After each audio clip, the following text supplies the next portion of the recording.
Today we're smoking a fatty. No, not that kind.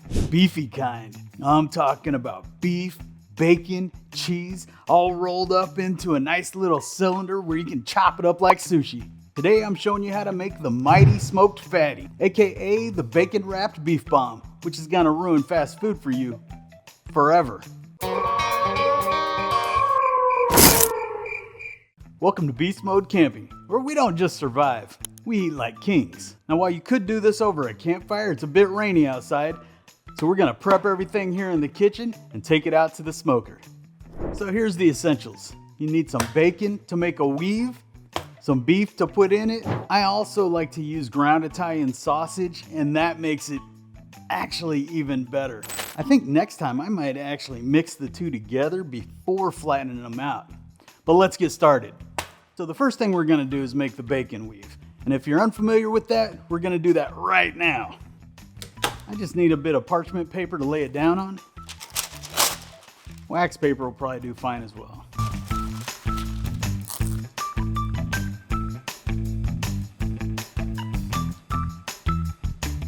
Now if you're unsure how much bacon to lay out, I like to use a 1 gallon Ziploc bag as a guide. And just place this, so no, I'm gonna need 3, 4, 5, 6, probably 6 slices of bacon. And I'll tell you why here in a minute. So just set these up all side by side and try to get them pretty close to each other. We'll just put this over the top to check.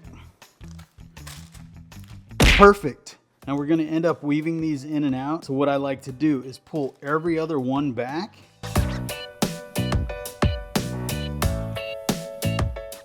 You lay one over, roll these back, and then do the opposite ones. And again, try to get them as close as possible here.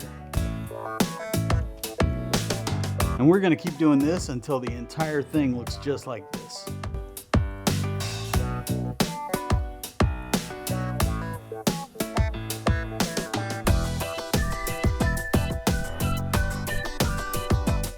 Voila. Now that we've got our bacon weaved, it's time to get our ground beef or ground sausage and get it ready. So what I'm gonna do is put this in a bowl, add my spices that I like. I'll show you what I like, but go with whatever you like. And then we're gonna flatten it out. That's what these are for. Slap that in the bowl. So the first thing I do is I'm gonna use some Lowry seasoned salt. You can put on a good amount, but don't go too crazy with it. I also love this Montreal steak seasoning. You can use Montreal hamburger. There is a spicy one, which I absolutely love, but today we're just going with Montreal steak.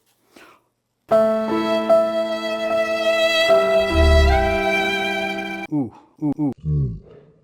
Whoa, not that much. Remember when you're doing it, don't open this side, open the shaker side. Can't believe somebody did that to me. I love this stuff, but I don't love it that much. Get your hands in there, get them dirty. Okay, great. I did not use too much. Now, if I'm grilling hamburgers or steak and not smoking it, I'll use like 2 or 3 drops of some liquid smoke, generally hickory. But since we're smoking these, no need. But just probably, what is that? A teaspoon or 2 on there? That'll add a bit of sweetness to it. Looks great. Smells delicious. And drop this into a plastic bag. Try to get out most of the air out of it. Then if you have a rolling pin, go ahead and roll it out to where it's corner to corner. Fortunately, I have lost my rolling pin. I'm not exactly sure where it is, so this is gonna have to do.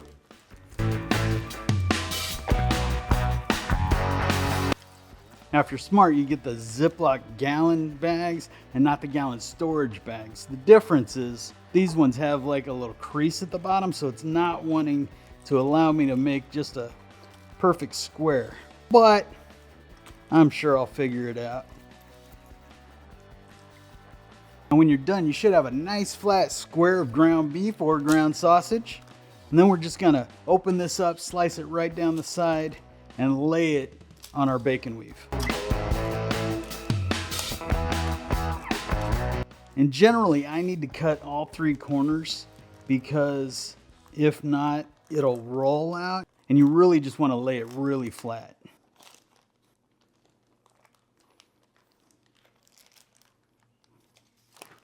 Now that looks pretty good, but we're not done yet. At this point, you can add onions, peppers, jalapeños, whatever it is that you want to add in here. Me personally, today I'm going to add cheese and jalapeños. And since I'm doing 2 of them, at least one of those is going to have cream cheese. Look at that. You got red ones, green ones. Since I didn't prep, I may have to put these in the microwave for just a second. And for this year's plants, I just got done putting the seedlings down.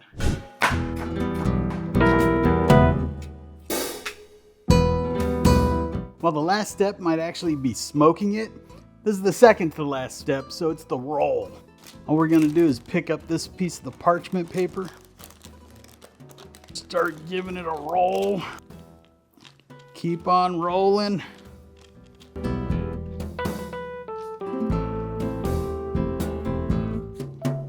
Voila. Normally I'd say make both of them and then put them on the smoker. I'm not too worried about it because they're going to be on the smoker for the next 2 to 2.5 hours before I turn the heat up. I used to use an old-fashioned smoker, but having to put more wood in every couple of hours is a drag. Having a pellet smoker is awesome. Just load up these pellets and you can go 2 to 3 times as long. I guess it's a debate on if you're there for the food or the process.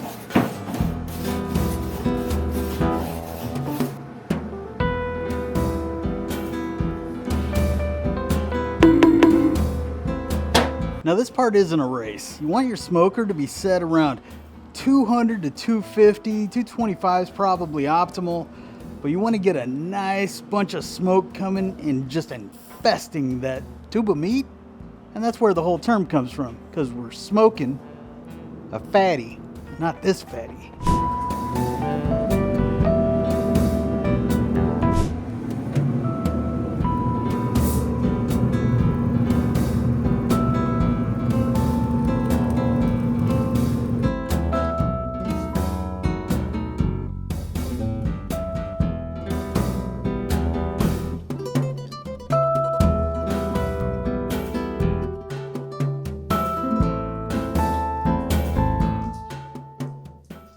Make sure when you're making yours, you don't forget the jalapeños. Now you can do the standards and add mayo, mustard, or maybe even ketchup if that's your thing, but this thing is so smoky and delicious. If you're gonna give it a go, let me know what your favorite ingredients are and how it went. Love to see it. If you like this type of content, make sure you check out our YouTube channel where we have hundreds of videos just like this. If you want to see our newest adventures, be sure to click the subscribe button and ring that bell so you never miss another video.